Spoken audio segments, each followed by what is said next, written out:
Lumière sur le nouvel et 4e album de Lalu, Embrasser le Chahut, qui sort aujourd'hui en digital. C'est un album encore plus intimiste et engagé pour l'autrice, compositrice, interprète du Haut-Doubs. Notamment connue pour faire partie des Cancoyote Girls, un trio pétillant de chanteuses franc-comtoises.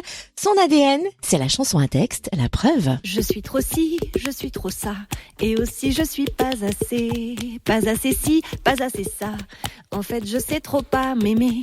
Vas-y, balance ta mélodie, ça me donnera le courage de m'accepter telle que je suis, sans avoir peur de l'entourage. Lalu, Ludivine Febvre à la ville, nous présente ce nouvel album. Bonjour Ludivine. Bonjour Cynthia, bonjour Totem et bonjour à tous. Alors la première question quand même, c'est pourquoi avoir intitulé cet album ainsi, Embrasser le Chahut, c'est quoi le chahut pour toi ?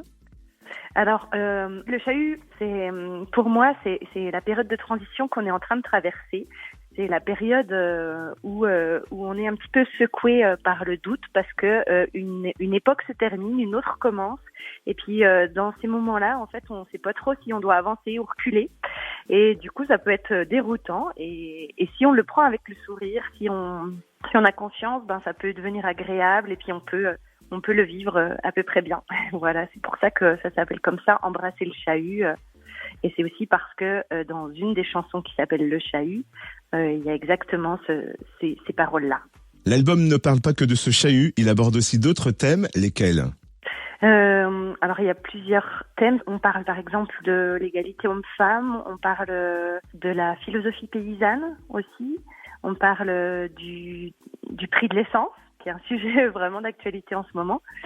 Et ça parle aussi, par exemple, de l'école, notamment avec une chanson qui s'appelle La maîtresse des vies et qui raconte l'histoire d'une maîtresse d'école qui décide d'arrêter d'enseigner.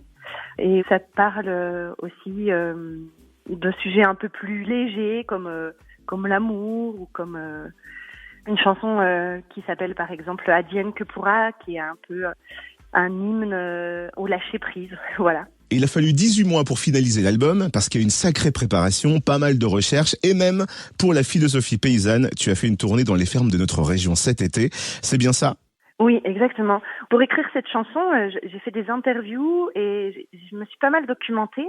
Et ensuite, on a voulu aller expérimenter la chanson dans les fermes pour voir si ça collait vraiment. Et donc, on a tourné dans une dizaine de fermes de la région. On a mangé à chaque fois à la table des paysans et échangé avec eux. Et c'est vrai que j'ai remodifié quelques mots pour adapter la chanson en fait pour qu'elle gagne en authenticité en fait parce que j'avais des ressentis qui étaient un petit peu différents de avant la tournée de ce que ça pouvait être après.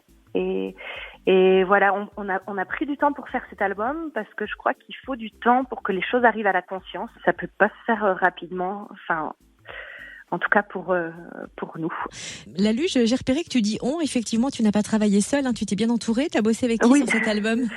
Alors, on a travaillé avec Jean-Michel Trimaille et Adrien Rollet. Jean-Michel a fait tous les arrangements musicaux. Enfin, c'est lui qui compose la plupart des musiques de l'album. Et Adrien était au son et il a vraiment amené aussi sa patte au niveau artistique parce qu'il proposait des choses qu'on a décidé de valider.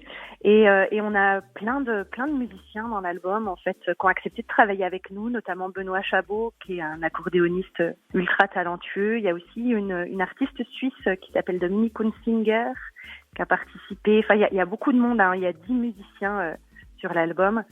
Donc, ça s'est pas fait tout seul, quoi, en fait. Aujourd'hui, c'est la sortie digitale de l'album. Il est déjà sorti physiquement. Tu vas nous le présenter sur scène. Où peut-on retrouver toutes tes dates de concert ? Alors, toutes ces dates sont bien sûr sur mon site internet, donc lalu.net. Et puis pour annoncer les prochaines dates, on sera le 4 mars à Lons-le-Saunier à l'Ellipse, le 20 mars à Dole et le 2 avril à Voray-sur-l'Oignon. Merci Lalu d'avoir été avec nous. Merci beaucoup de nous recevoir dans ton émission. Merci.